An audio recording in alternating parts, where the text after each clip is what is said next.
Everybody's talking at the comic spot. The comic spot. The comic spot. Everybody's talking at the comic spot. The comic spot. Facebook. Okay, ready to roll. All you wonderful Facebook people from Bill Boggs's page and my page, come on in. Hey, there's Bill Boggs over there, you everybody. Yes, we know Bill Boggs. He's a living legend. Oh, I don't know about that, please. I'm living. Let's just say I'm living. Leave it at that. That's a real feat right now. So many people aren't. Oh my. Have you been touched with COVID in your area personally? Well, I happen to be in a little place called Florida right now, and touched would be like we've been hit with a sledgehammer, but we're just being as careful as we can. You know, what can we do except be as careful as possible? Yes. Wear a mask. You know, don't do anything that you don't need to do. Exactly. Bill Boggs, I want to do your introduction. I don't know how much of it you want me to say. There's so much about you. You don't like being called a legend, but to me, you're a legend. You've done it all. You started with 2 coworkers at a job, went into show business and promoted them. Yeah, they were a comedy team that ended up, Tom Patchett and Jay Tarsis, they're still alive, and they went on to write for Mary Tyler Moore, Bob Newhart, and wrote Muppet movies and let's see, Buffalo Bill series. The Alf was created by Tom Patchett. Days and Nights of Molly Dodd. They did all that material. And when I worked with them, they were a performing comedy team who were my co-workers, and I helped launch their career and produce comedy. So the book that we're going to talk about really goes back to my roots in comedy. The very first 4 years of my career were spent in comedy, meeting people like George Carlin and Pryor and some of the greats of essentially the late 60s. Yes. Back in the beginning, you went from promoting them, working for TV shows in Philadelphia. I mean, you graduated from a prestigious school, UPenn Annenberg School, right? Yeah, but it was easy to get in back then. Now I couldn't even get into the West Palm Beach Junior Community College, I assure you. But I was somehow able to get in. And unlike a certain person we know, I actually took my own SATs to get into Penn. Did it myself, right? Chalk one up for you on that. Boy. Not that I wouldn't have paid anybody. I didn't have the money. Anyway, go ahead. Go ahead. You've started different shows that never existed until you started them. You had the first talk show. Well, no, I didn't have the first talk show, but I had a show that the first show I had was it was a talk show in Philadelphia. I was on once a week, McLean and Company. And then I went down to North Carolina for 3 years and had a show called Southern Exposure with Bill Boggs that had all manner of guests. I mean, big name guests would come by and do a little syndicated show in the South because we didn't have morning shows like the Regis show at that time, you know. So I benefited from a period of time when local television or local syndicated television, which I was on, really could get major guests. And a lot of the interviews that I've done, or portions of them, have survived because I saved tapes in some cases. Most of the shows were live. And so if you go to BillBoggsTV on YouTube and you're a fan of Jerry Lewis or Yul Brynner or Natalie Wood, just to name 3, Sean Connery, a lot of people, you'll see interviews with them. So my interviews on BillBoggsTV go all the way back to 1969 and as recently as a week ago with Alan Zweibel on my podcast, Trapped Live. I looked at your interviews and Natalie Wood, oh my goodness sakes, you got Natalie Wood, you've got, like you said, Richard Pryor, oh my goodness. Yeah. But everybody who came through, when they say you got them, they wanted to be on the show because they were just like me promoting my book. They wanted to promote something. And that was always the quid pro quo. In fact, to a fault, because sometimes I once met Lauren Bacall. Oh, my hobby happens to be name dropping. I once met Lauren Bacall at the Tonys, where I was a voter. And anyway, she said, "Gee, I watched your show. I'd love to come and be on the program." So the next morning, I was so excited that this actress, Lauren Bacall, who had a tremendous career, had been married to Humphrey Bogart, been married to Jason Robards, would come and do the show. But the producers wouldn't let her on because she didn't have anything to plug. And I include that in one of the many. I got to talk about the book for a little bit. Let's do that. The book involves a talk show host like me and his dog Spike, who become big stars. And a lot of the things in the book about television and media are complete satire, but based on truth.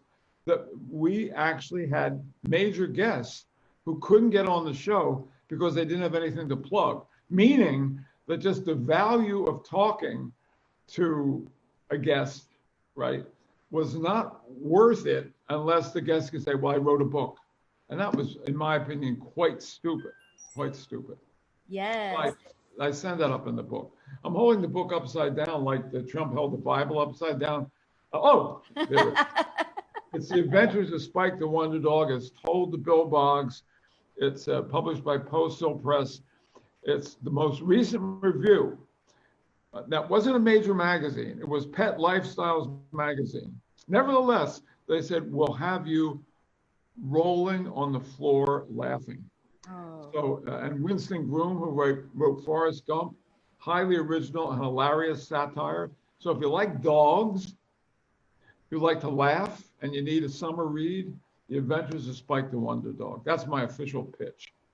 I love it. And Spike was a real dog of yours that you had, and Yeah, he takes on your persona. He's the speaker in the book. Yeah, it's Winston Groom, who I just mentioned, who wrote Forrest Gump, said that Spike is fiction's funniest canine. I mean, there have been a lot of dogs in fiction, going back to Call of the Wild, The Dog's Purpose, the Art of Racing in the Rain, and so forth. But the character we have here in The Adventures of Spike the Wonder Dog is the funniest of the lot, according to the critics. So it's a funny dog. You have been written up for this book in so many different places. I was going through the list: Wall Street Journal, New York Times. I mean, it doesn't get better than this, Bill Boggs. Thank you. Yes, thank you. Well, the dog narrates the book. And by the way, a portion of the proceeds of The Adventures of Spike the Wonder Dog going to go to animal rescue organizations, because one of the things that happens is Spike gets kidnapped in the book and disappears. We have to read it to find out what happens at the end. No, I can't give away what happens. So I'm assuming that the dog is taking on all the responsibility and the wonder of becoming famous. You aren't. You're not dealing with it. The dog has to cope. Yeah, Linda, part of the story is about the price of fame and the value of big time fame versus small time accomplishment. So I mean, there's an underscore in it. It's also a love story between a man and an animal. I mean, look how much we love our animals. We love our pets, and dog stories are really popular. I just hope mine can enter the mainstream and make people laugh. You know, that's been my goal. My goal is not like, oh, I got to make a fortune. I just want people to read the book and enjoy themselves. And it's available in Kindle. Middle of next month, it's going to be audio version. It's available in hardback. Just go to orderspike.com, go to Amazon, The Adventures of Spike the Wonder Dog. If you want to laugh, I challenge you. You will laugh. You will laugh. I'm going to buy it. I'm going broke fast doing these interviews. This is like my 424th interview, and I think I buy something from every fifth person. Well, that's the kind of host we like. Yes, I tell you. They can see me coming a mile away, but I'm a huge fan of yours. So to be able to just talk with you, I would love to pick your brain about the interviewing you've done. I know that just real briefly, when you interview, did you accidentally open somebody up and they said something that you had no idea was going to come out of their mouth that was like, oh my gosh, I can't. Are you allowed to talk about that? I can talk about anything I want. You know, the interview process, Linda, is just like you're doing. You're a very good interviewer. You're just talking. We're having a conversation. I think that more energy is projected, you know, because you know you're on television. You know people are watching, right? But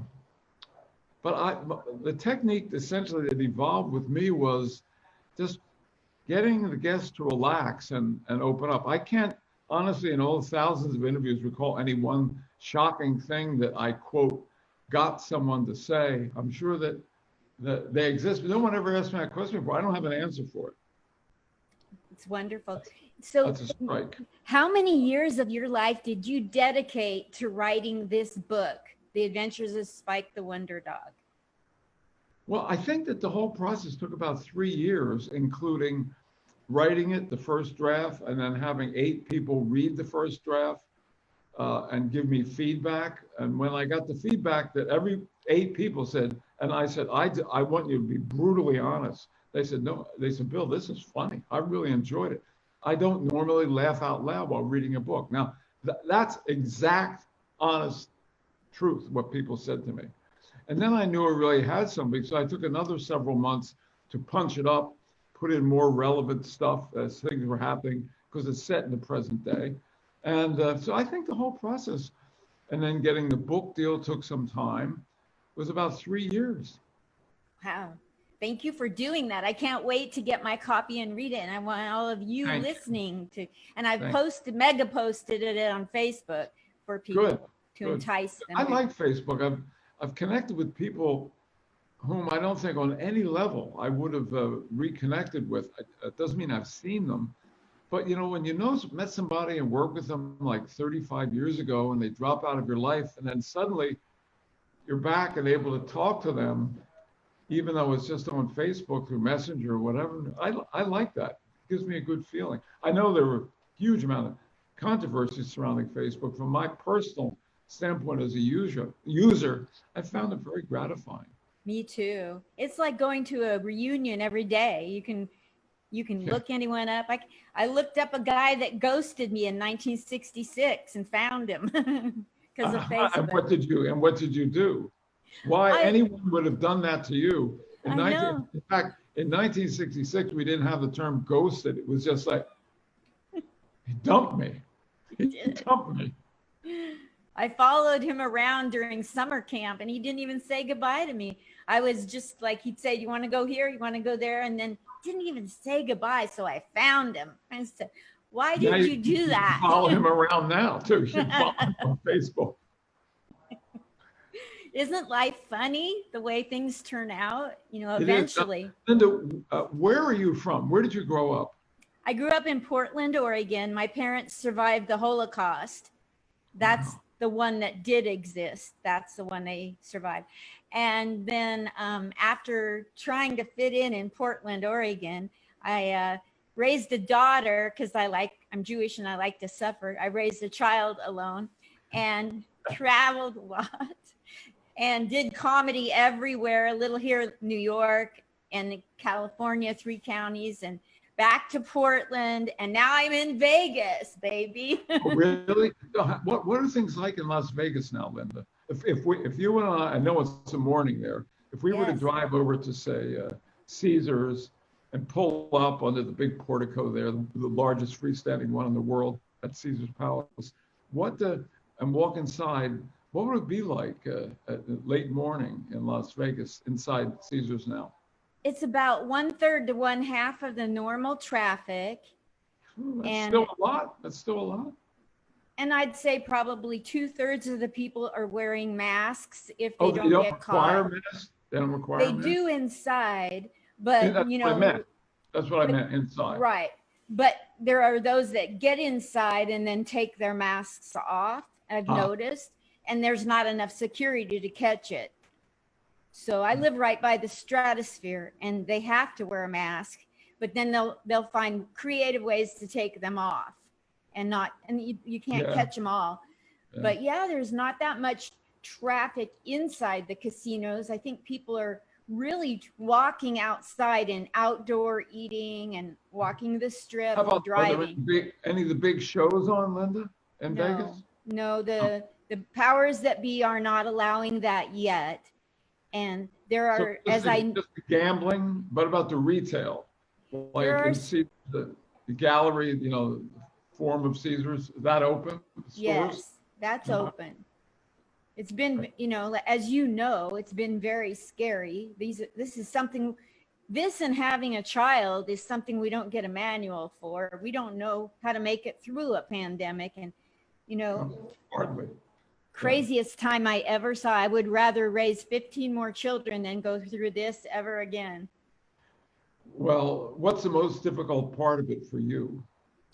For me, it's being as conservative as I am, not politically. I'm not talking political, just I'm very conservative. If you tell me there might be a virus, I'm wearing a mask. And then the amount of flack you get from people for being paranoid or overly cautious, whatever they want to say, you're just standing firm that this is what I do, and whatever you do, that's on you. But this is what I'm doing. I don't judge you. Don't judge me. That's the hardest. That's fair. We really should have a national mandate to wear masks because it's scientifically proven it's going to help. And look, it's worse now than it's better in New York, but in the country, it's worse now than it was in April when everybody was horrified. Here in Florida, something's going to have to happen, or it's going to be an epidemic. People are going to be dropping over in the streets. If you have to understand exponential mathematics, if we had 10,000 people die yesterday, in a couple of weeks, that's going to be 20,000 people. Exactly. Sorry to say. Just in one day during the pandemic, I lost 5 fellow comedian friends.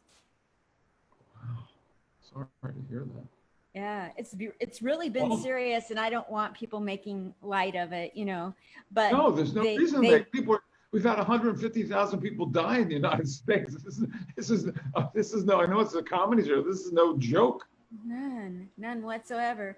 I mean, there's silly things that happen in a pandemic that we can make jokes of, But as far as the reality of the dying and the devastation of people's livelihoods, or if there ever was a time where we all got a grip on the fact that we could all be homeless, this would be the time that we should really get that and start loving one another, not arguing. Yeah, and laughing at one another and not being so easily offended. That's why I put politically incorrect humor right there on the cover of the book.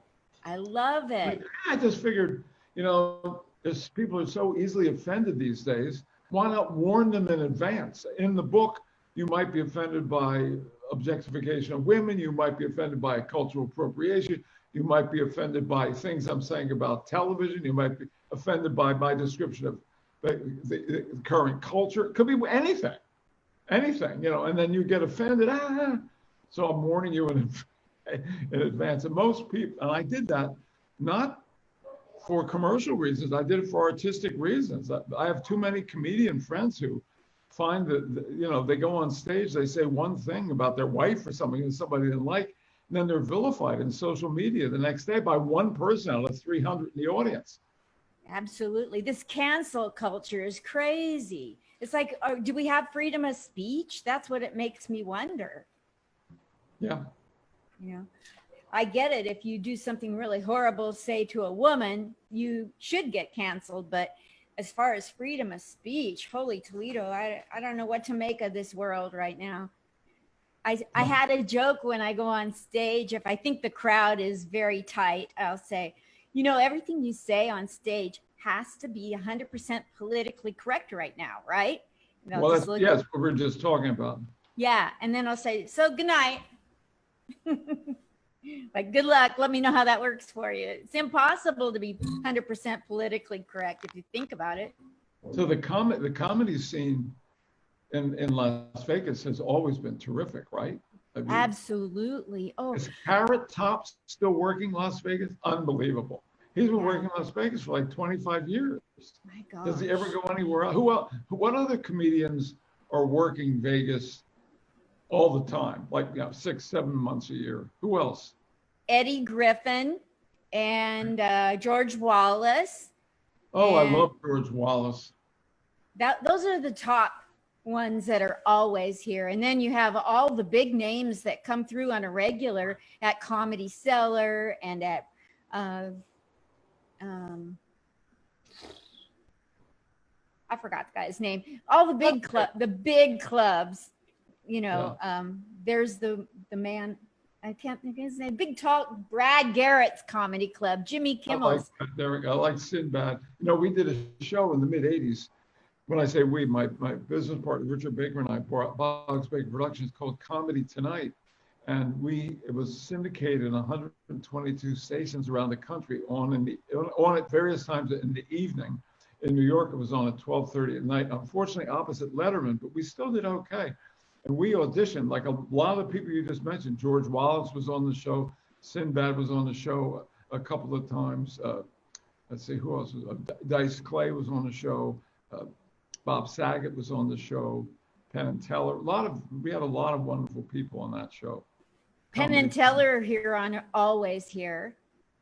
Yeah. Yeah, that's nice to see them. All the big names come through Vegas. I was doing work at Harvey's Comedy Club in Portland, Oregon, interviewing the talent that would come through. And at one point I took a vacation to come to Vegas and got to meet everybody over at the Tropicana with Harry Basil's group. And I'm like, what am I doing in Portland? Everybody in Vegas is my age. Yeah. So I moved here. It's tough in Portland right now. It's a good thing you're not there. Boy, rough.